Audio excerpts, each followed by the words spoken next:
Senator from North Carolina. Thank you, Madam President. I rise today to honor the brave men and women in North Carolina and across the nation who serve in law enforcement. This is an emotional week for the law enforcement community as thousands of officers and their families come to our nation's capital for National Police Week. They're paying tribute to brave officers who were killed in the line of duty while protecting our communities. Unfortunately, North Carolina is all too familiar with law enforcement officers making the ultimate sacrifice. I want to take a moment to recognize some of the law enforcement officers who were killed in the line of duty since last year's Police Week and Memorial. Last September, Forsyth County Sheriff's Deputy Austin Rudelhuber was killed in a head-on collision while on patrol. He is survived by his wife and 2 daughters. Last December, we lost Sergeant Russell Jones of Pamlico County Sheriff's Office. He was attempting to halt an altercation at the Pamlico County Detention Center, and during the encounter with an inmate, Sergeant Jones was punched in the face, leading him to collapse minutes later and die. Sergeant Jones served with the Pamlico County Sheriff's Office for 4 years. He's survived by his mother and 2 sisters. In December of last year, we lost Philip Dale Nix of the Greensboro Police Department. He was a sergeant in the police department. Sergeant Nix was off duty at a local gas station when he observed 3 individuals stealing alcohol. When he tried to intervene, they shot him and killed him on sight. Sergeant Nix worked for the Greensboro Police Department for more than 22 years.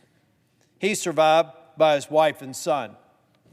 Just a few weeks ago, on April the 29th, a task force of federal, state, and local law enforcement, led by the U.S. Marshal Service, attempted to serve an arrest warrant for a fugitive at a residence in Charlotte. Instead of surrendering, the fugitive shot at him, and during an hours-long standoff, 4 members of the task force were killed. It's one of the deadliest assaults on law enforcement in this country in nearly a decade. Police officer Joshua Eiler served 6 years with the Charlotte-Mecklenburg Police Department. He's survived by his wife and his 3-year-old son. Sam Palucci and Alden Elliott were both 14-year veterans of the North Carolina Department of Adult Correction. Palucci is survived by his wife and 2 sons, one graduating from college, another from high school in a few weeks. Elliott is served by his wife and son. U.S. Marshal Deputy Thomas Weeks Jr. was a 13-year veteran of the Marshal Service. He's survived by his wife and 4 children. Words alone cannot express the pain and loss each of these families have gone through. They lost a loving husband,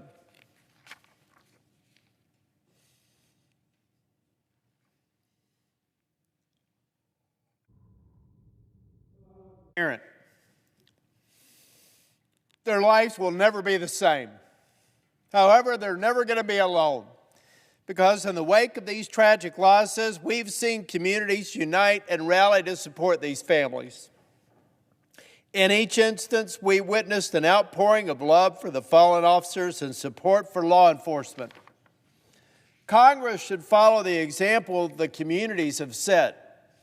We can show our respect for law enforcement by taking the dangers and threats they face seriously, especially when they are deliberate, like the tragedy we witnessed in Charlotte last month.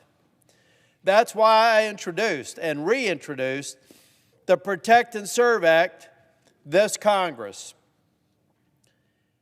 Most people would be surprised to learn that intentionally harming or attempting to harm a law enforcement officer in this country is not a federal crime.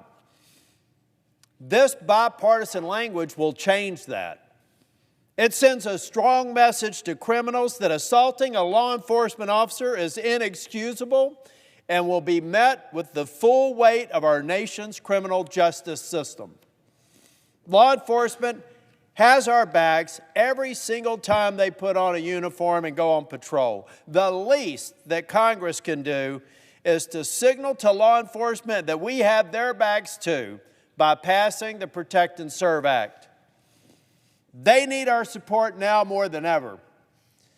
To the men and women in law enforcement in North Carolina and across this country, I want to say thank you for putting on the uniform every day to keep us safe. You deserve our gratitude. To the families of the fallen officers, please know that while you lost a loved one, your community lost a hero, and we will never forget their service and their sacrifice. God bless them all, God bless their families, and God bless law enforcement across this great nation. Thank you, Madam President.